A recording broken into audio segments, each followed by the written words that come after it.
Bom ou não, aqui é o professor Daniel Gontijo e você vai assistir agora um trechinho de uma aula que a gente teve lá no Instituto Ponto Azul. Aproveita aí. Vamos para a nossa segunda história. E aí aqui eu já vou fazer um disclaimer. Daqui a pouco eu vou mostrar uma foto de uma criança com varíola. Se por acaso você tiver algum problema com esse tipo de imagem, me desculpe. Se você não quiser ver, eu vou falar um pouquinho e eu aviso quando eu for mudar para o próximo slide, tá? A varíola é uma doença causada por um outro tipo de coisa. E aqui a gente vai falar de coisa porque nós biólogos temos uma dificuldade muito grande em chamar vírus de ser vivo, porque vírus não se encaixa na categoria do que a gente tem ser vivo. E varíola é uma chaga que afeta a humanidade há muito tempo de uma maneira muito severa. Os estudos mostram que a varíola deve ter surgido há mais de 10 mil anos na China. Então, se você começa a voltar a estudar a genética da varíola, você vai estudar e você vai perceber que a varíola ela existe há muito tempo e ela vem afetando sociedades há muito tempo. A varíola se espalha pelo mundo através de rotas de comércio, então ela sai da China, se espalha pela Ásia inteira e a gente começa a ter documentação disso.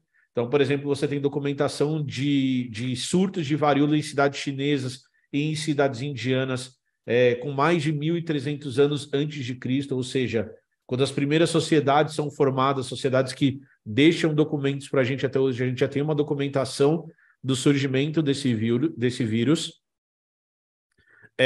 Chega na Europa, pela Arábia, pelo Oriente Médio, mais ou menos há uns 700, 800 anos antes de Cristo, e tem impactos gigantescos que a gente descreve em cidades e em sociedades quando a doença chega. Tem algumas hipóteses, por exemplo, que historiadores levantam de que o Império Romano teve o seu fim, começou a acabar por causa de uma epidemia de varíola. Tem alguns trabalhos que mostram que 7 milhões de pessoas morreram no espaço de 10 anos quando a gente fala dessa doença. E aí se a gente for medir o impacto disso numa sociedade romana há 2.000 anos, isso é um impacto gigantesco. O que é a varíola? A varíola é um vírus que no começo do processo de desenvolvimento da doença causa sintomas parecidos com o da gripe, então dor no corpo, febre, coriza, mas ela é principalmente caracterizada, e agora eu vou colocar a foto de uma pessoa com varíola na tela, de uma criança. Ela é principalmente caracterizada por essas pústulas, por essas bolinhas. É como se fosse uma catapora on steroids. Então, elas são chamadas de smallpox, porque apesar dessas bolinhas serem grandes perto das feridinhas de catapora, elas são pequenas. Existe uma pox que tem bolinhas maiores. E além de ocupar a pele inteira, como está ocupando desse menino, do lado esquerdo tem um menino não vacinado contra a varíola, do lado direito tem um menino vacinado contra a varíola.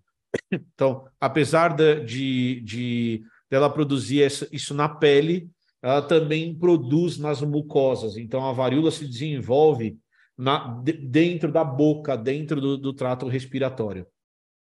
Uma coisa que é bastante assustadora da varíola é que os documentos dizem e mostram que a varíola tinha uma taxa de mortalidade de 30%. A gente acabou de sair de uma pandemia e a taxa de mortalidade da Covid-19, que causou de maneira correta, que a gente deveria ter tomado o cuidado que a gente tomou e muito mais.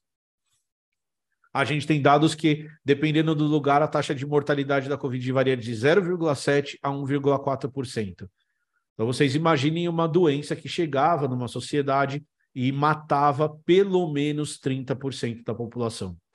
Uma coisa bem cruel da história da varíola é que a varíola ficou restrita à Eurásia e à África também, né? Então, como esses continentes eles são meio que ligados, também chegou à África. Mas as Américas e a Oceania não tinham o vírus.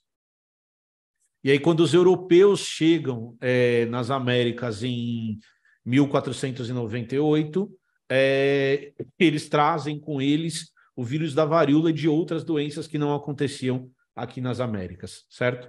Para vocês terem uma ideia do impacto que isso teve, existem trabalhos que mostram que 90% da população das Américas morreu num espaço de 50 anos. Não só causado por varíola, mas causado por outras doenças e pelo ataque dos europeus também, dos europeus invasores. Os trabalhos mostram que a queda da população foi tão grande que as florestas voltaram a crescer e isso mudou o clima do planeta. A gente tem uma mini era glacial depois da chegada dos europeus nas Américas, porque a varíola finalmente chegou no último recanto do mundo onde ela não tinha chegado. E as outras doenças também, tá bom?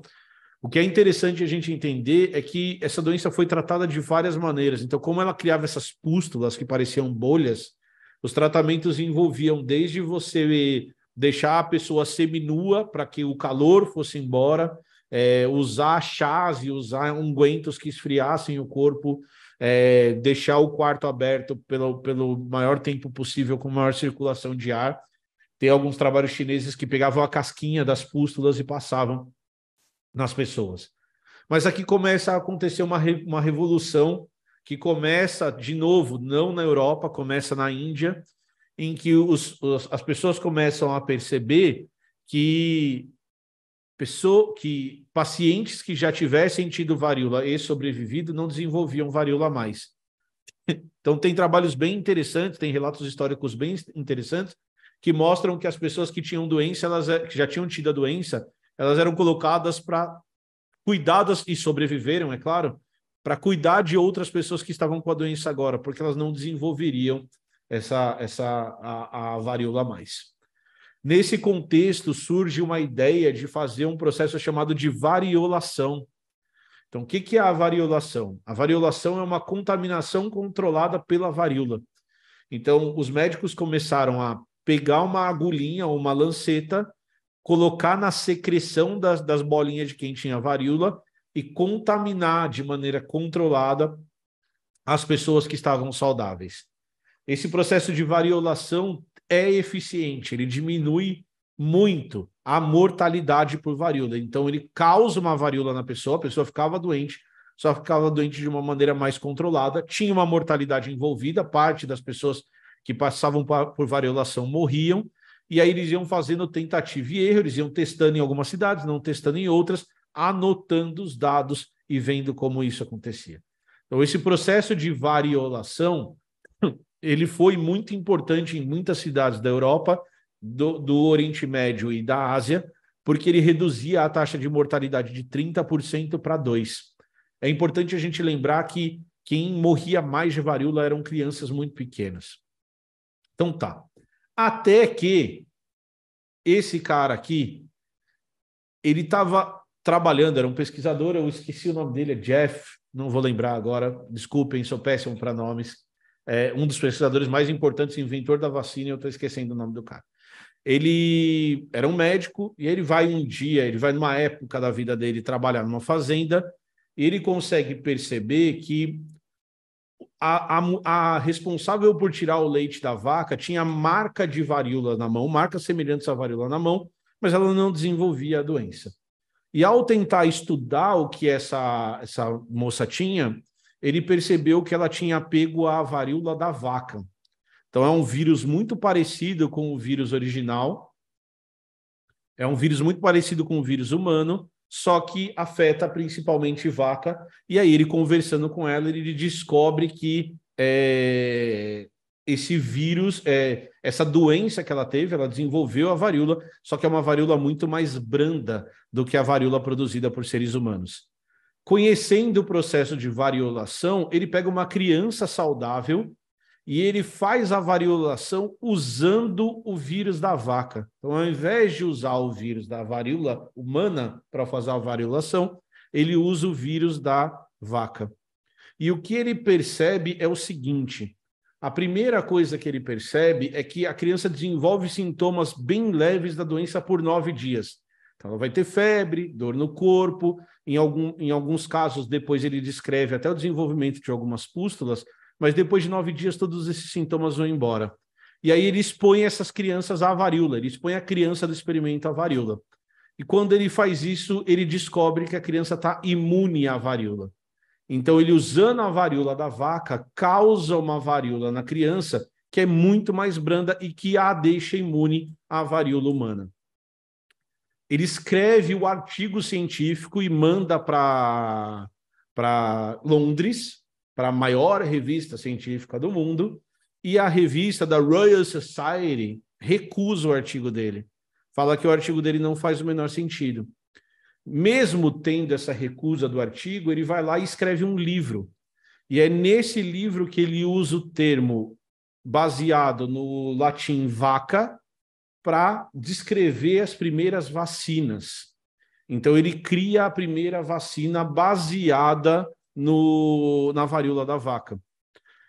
Quando ele publica o livro dele, no ano seguinte, o governo inglês investe na construção de um centro para produção de vacina da vaca. Isso acontece nos anos 1768, se eu não me engano. Beleza? O que é mais interessante de toda essa história é que, apesar desse tipo de vacina ter surgido, essa ser a primeira vacina, isso não elimina a varíola, porque o vírus continua espalhado e continua desenvolvido no mundo. A partir dessa primeira vacina, que começa a se espalhar pelo mundo inteiro, então se abre fábrica de vacina nos Estados Unidos, na Europa, e depois essas fábricas vão se espalhando pelo mundo inteiro e chegam no Brasil, a gente começa a entender que existem organismos menores do que as bactérias, começa a entender vírus, e essas técnicas de produção de vacina começam a melhorar cada vez mais. Ao invés da gente usar o vírus da vaca, a gente começa a usar vírus atenuado ou vírus destruídos da varíola humana mesmo, porque isso se mostra mais eficiente, mas é só a partir da década dos anos 1970 que a Organização Mundial da Saúde cria uma frente de trabalho, e o objetivo dessa frente de trabalho é erradicar a varíola do mundo. Então, se vocês olharem nesse gráfico aqui, a gente teve milhões de casos de varíola no mundo no século XX.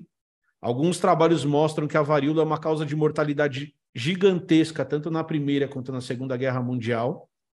Mas a gente consegue perceber, a partir desse gráfico e a partir dessa história que eu contei para vocês, o poder da ciência e o poder do intelecto humano em eliminar, em fazer desaparecer uma chaga que afetou a humanidade por mais de 10 mil anos. Algo que destruiu civilizações, algo que destruiu impérios, só foi resolvido e só foi eliminado da Terra a partir do intelecto desse cérebro que eu falei para vocês lá no começo da live, que é limitado, que enxerga o mundo de uma maneira limitada e que é muito limitado na capacidade de perceber como o mundo funciona e qual que é a verdade do mundo. É a nossa junção e é o conhecimento científico produzido por esses pesquisadores e principalmente pela comunidade científica como um todo, que faz a gente eliminar uma doença que tem alguns trabalhos que mostram que matou 300 milhões de pessoas no século XX. E hoje em dia, a maioria das pessoas que está assistindo essa aula nem vacina contra a varíola precisou tomar, porque a varíola é considerada uma doença erradicada no mundo. E é esse o poder que o conhecimento científico e que a produção científica tem. É esse o poder que o método científico tem, de fazer boas perguntas, de pensar em bons métodos e de gerar boas respostas para aquilo que está sendo visto e para aquilo que está sendo feito. Para assistir essa aula aí completa e ainda participar de vários cursos e clubes do livro com a gente, seja membro do Instituto Ponto Azul, clicando no link aí embaixo ou que está aparecendo aí em cima. A gente se vê!